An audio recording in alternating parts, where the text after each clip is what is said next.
Good morning, everyone. At least this morning for me. Whatever time it is you're watching, hello and welcome to Fixer Upper Farm. Today I have an assortment of things to try to do. I'm grinding feed.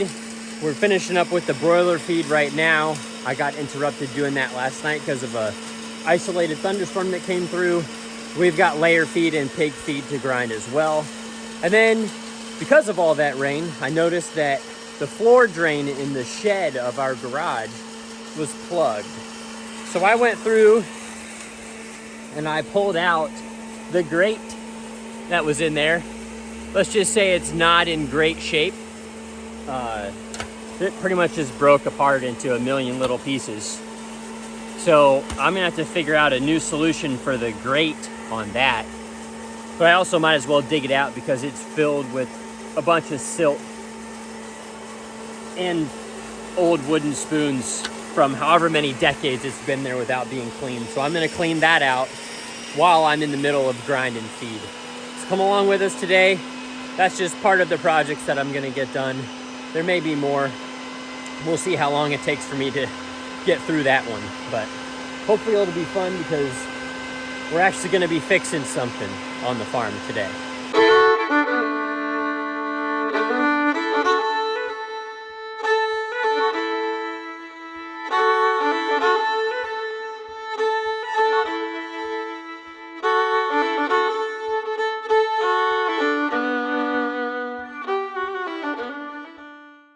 One thing that I greatly appreciate about the mill where we get our feed is that they label it for me.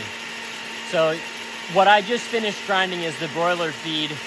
They call that B1 for batch 1 of my order. The next set of feed, they wrote B2 on it. And then the third one, I don't know if you can see it there, they wrote pig. So they know it can be confusing. I had 900 pounds of feed that I had to buy and load into my truck. So they labeled it all for me. Batch 1 for broilers, batch 2 for the layers, and then pig for the pig feed. Looks like my grinder is all done for now. I'll unload that batch and then begin working on the drain before I move extension cords and everything else for the rest of the grinding.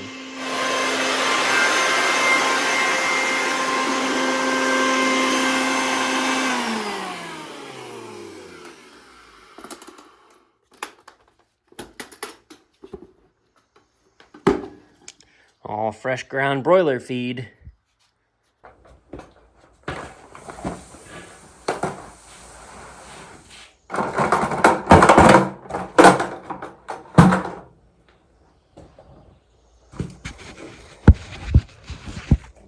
So that's 300 pounds of broiler feed. It almost fills a 50-gallon drum, 55-gallon drum. But I also have 6 buckets that it filled as well. So 6 5-gallon buckets. It easily would have filled this plus some 5-gallon buckets. This, at least right now with the number of chickens we have, lasts us a little over a week, almost 10 days. But we're getting ready to process the first batch of broilers. So I'm guessing they'll only be eating out of this for the next 3 or 4 feedings. And then we'll just be down to the white rangers. This should stretch a little further for them because they're smaller birds. Let's get to work on that drain. So what you can see, the issue that we face is that everything slopes downhill to the garage.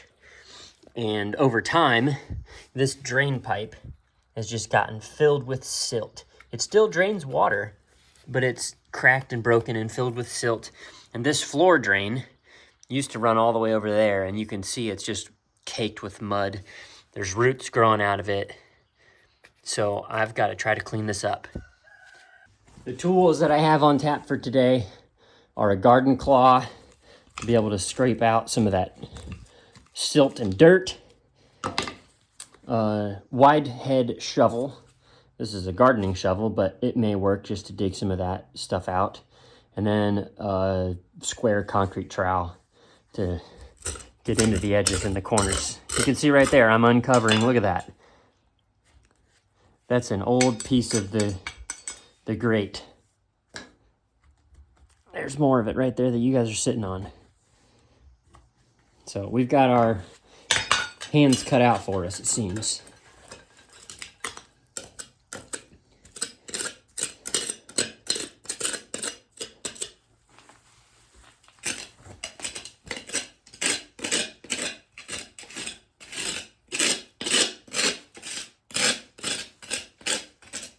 things like this in a garage are a great idea, but they require maintenance. And the couple that built this house that we've now bought, the husband, he passed away in 1994. So the woman, God bless her, she lived here all by herself. Look at that. What is that?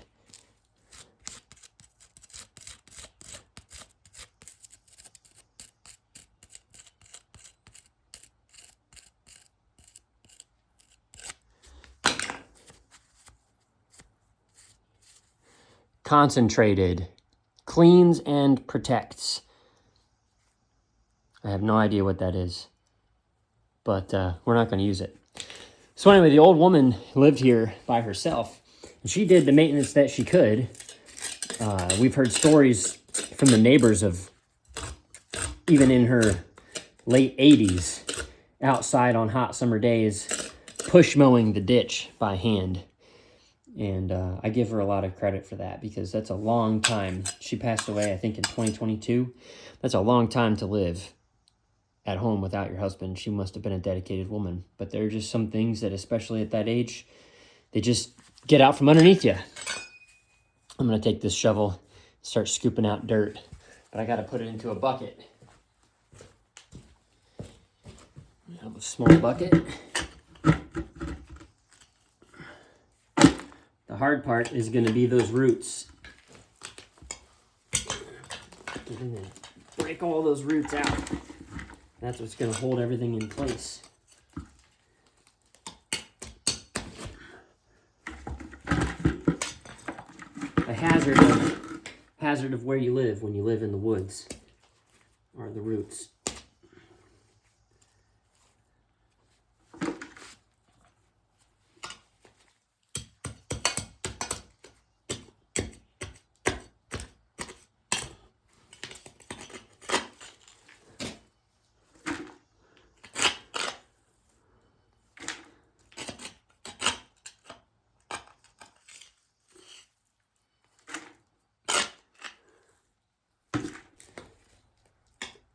Some of you may ask the same question that I asked myself initially, which was, this looks like good dirt.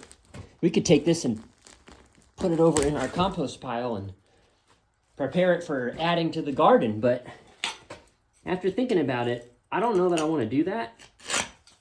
I know this guy was a wrench turner, and there were old motorcycle engines and things on the property. I don't know what kind of oil or brake fluid is in this dirt. That's certainly not something that I want to be ingesting, nor do I want my family to ingest that. So I'm just gonna rehome this silt and soil back into the woods beside the garage, away from our animals, where our animals won't eat it, away from the garden where the plants won't take it up and therefore we eat it. We'll just keep it away as best we can.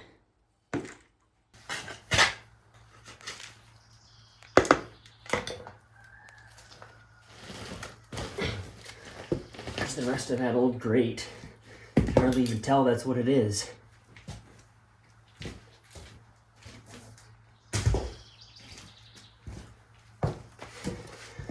Let's empty this bucket.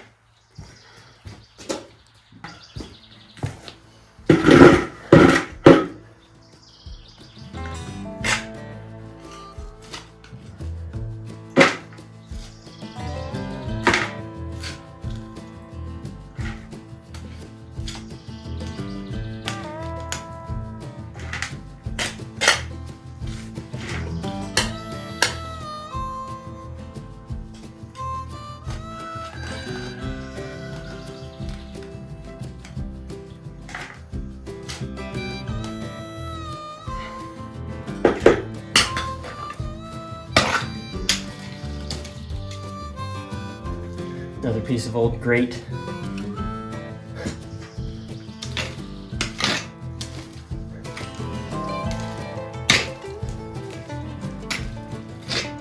I'm using the claw to hopefully, there, like that, break some of the soil off of those roots so that I can pull the roots and get them out of the way so they're not holding everything back.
So I got the channel all cleaned out.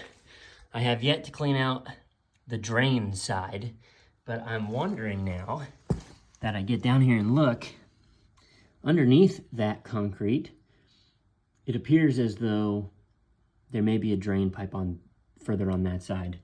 I think this whole piece of concrete, I could probably lift up and move out of the way. It's cracked back in there. So I'm probably gonna try to do that now and see what's underneath it. My guess is that there's a line that runs into here as well, because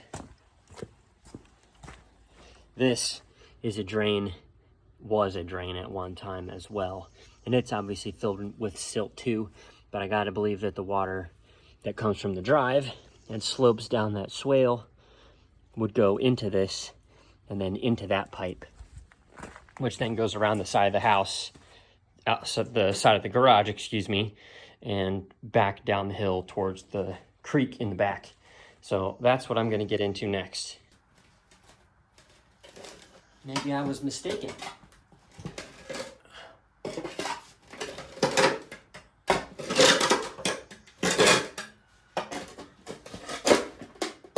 Oh no, there it is.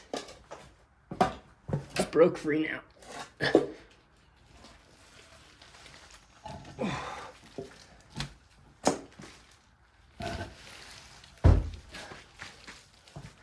More to clean out.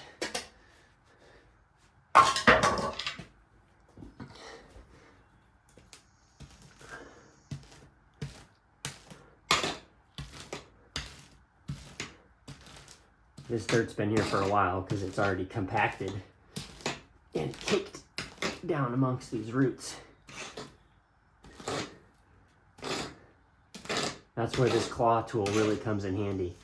I can get down and I can pull all of the dirt off of these roots.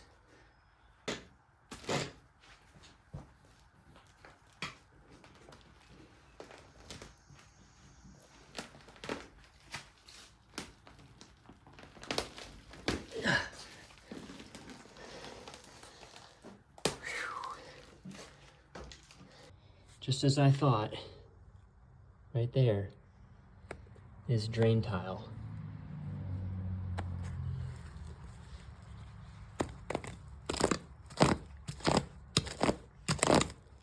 It's collapsed and clogged. But maybe we can unclog it.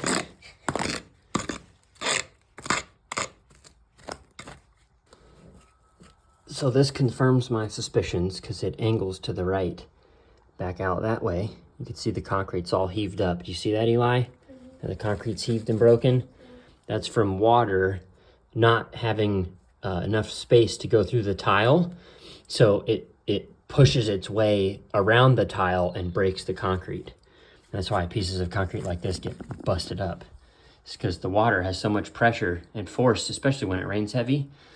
If it's not going through the tile, which it's not because it's completely plugged, then it has to go somewhere, and it's gonna go and break the concrete. So what my son oldest son discovered is that right down in here is drain tile as well. Right there, you can see the top of it. So it does certainly go right, probably right through that corner. It just is a hodgepodge DIY build to try to get an extension on the garage. But now I'm gonna clean this out and see how far I can clean out that drain. I probably need to flush it somehow, but I don't know that I have anything with enough pressure to do that. I don't know, we'll see. I'm gonna clean this out now.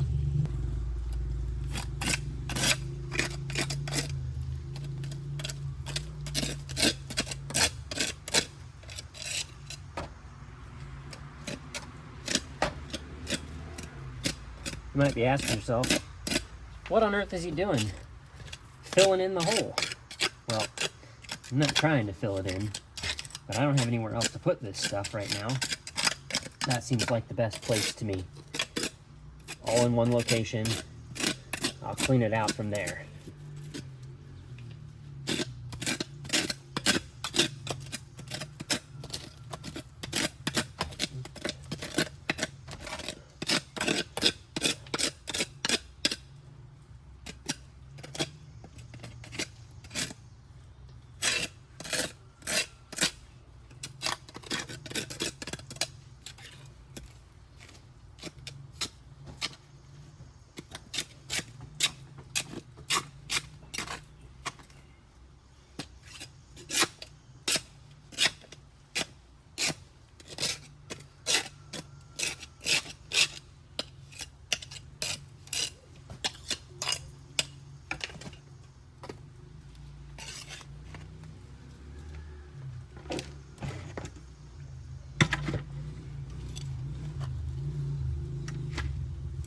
What are you doing, Daddy? I'm cleaning out this drain, honey.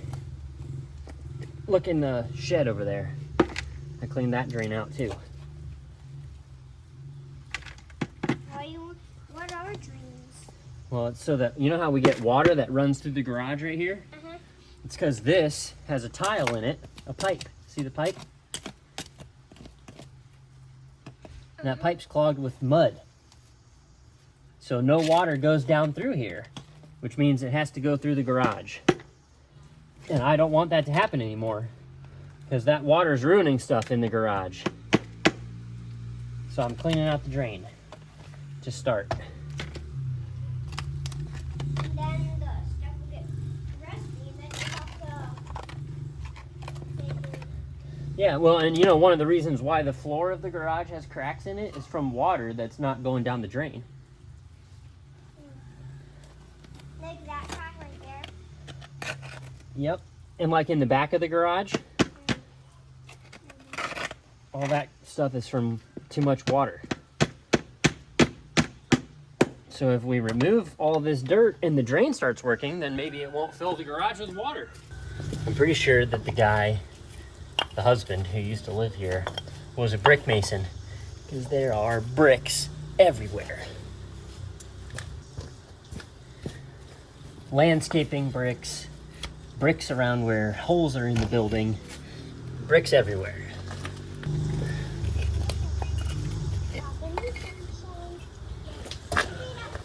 Quite obviously, when he didn't know what to do, he used bricks. Just put bricks everywhere.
I don't see any obstructions in there.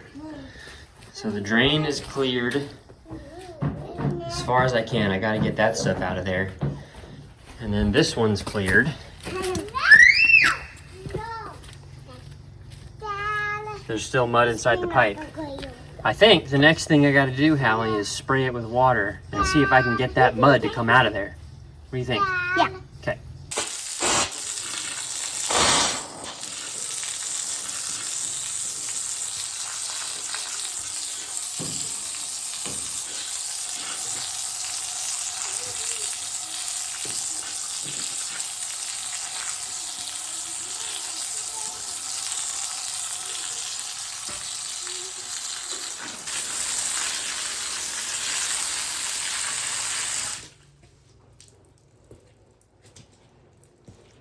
I can already see a problem, and that's that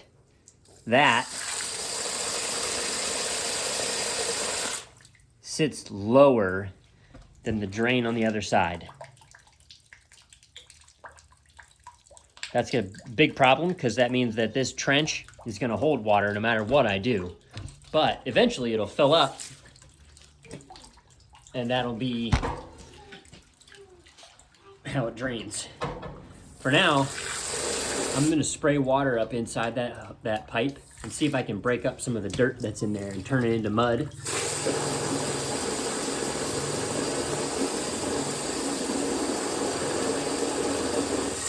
You can already see the darker mud coming out. I think that's the best way I can figure to clean out that drain.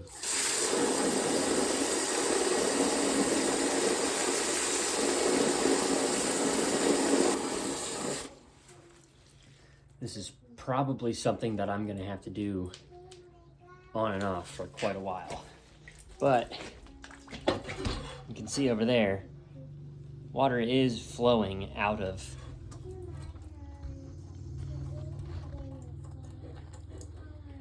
water is draining into that pipe. That's what I want to see. So now let's check it over here.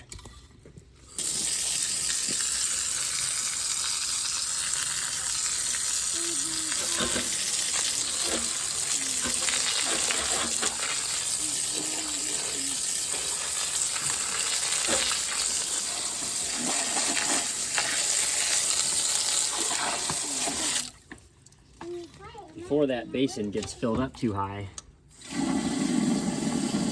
going to spray the dirt inside it too. See if I can break it up into some sort of mud. I don't know if you can see that, but based on the direction, let me stand to give you some shade. Based on the direction of the flow of that silt that's on top, there's at least some flow from this basin over into the trench drain. So now what I probably should do is let it drain and dry out and then do it again. And eventually I think we'll clear out all the mud.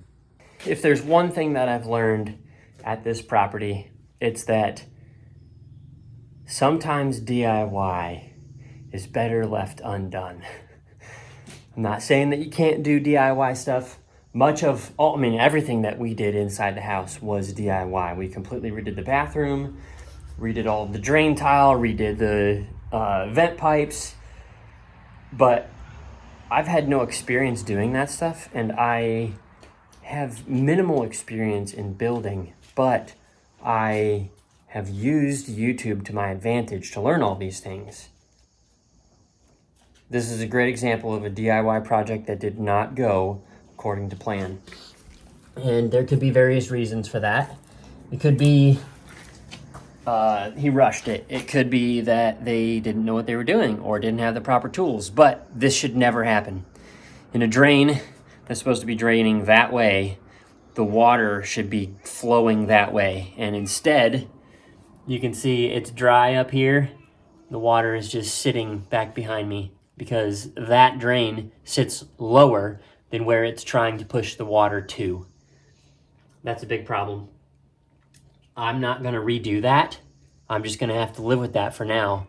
But a good example of how DIY projects, if they're not done right, can cause a lot of problems.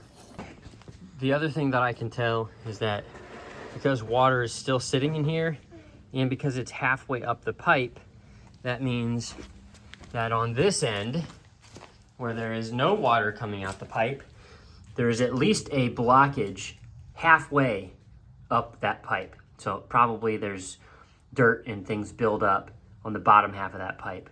So I'm gonna get the hose and I'm gonna spray up into that again and see if I can break some of that up.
Let's come out here and spray this one again, too.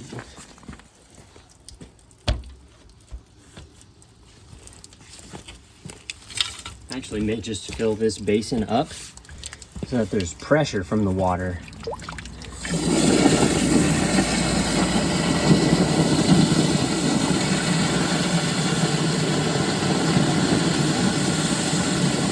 I know that the whole system is working because it's all coming out of this pipe.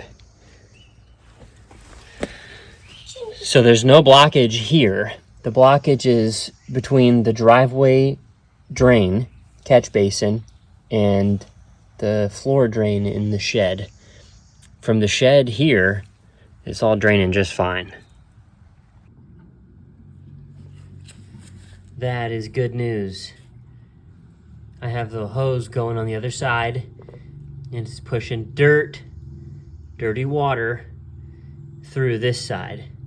That's excellent news because it means I'm starting to break free the stuff that's on the other side.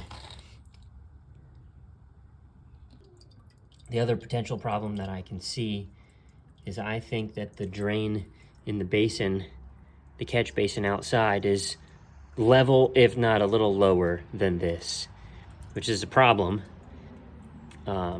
But eventually that water level should get high enough that it'll just continue to flow. Same thing out there as in here, where that pipe is a quarter full and there's nothing flowing out that side because that side, the drain side, is higher than the inlet. But for now, I'll take that as a win. I have to keep flushing it out a few more times, I think, with that water, and then hopefully it'll be good to go. This is going to be a telling moment right here because I am going to, this is nearly empty, about as empty as I can get it. I had to bail it out with another bucket, but I'm gonna take this and put it in here and turn it on and see where it goes.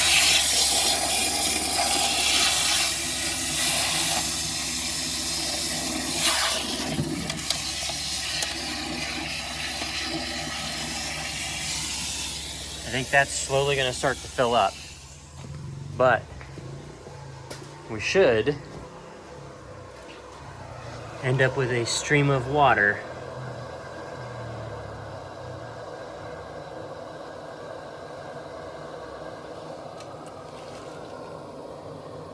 I don't see anything yet. That's what tells me maybe that sits lower than this section. But eventually it should fill up, and then that water should drain this direction. I'm just waiting to see what happens here.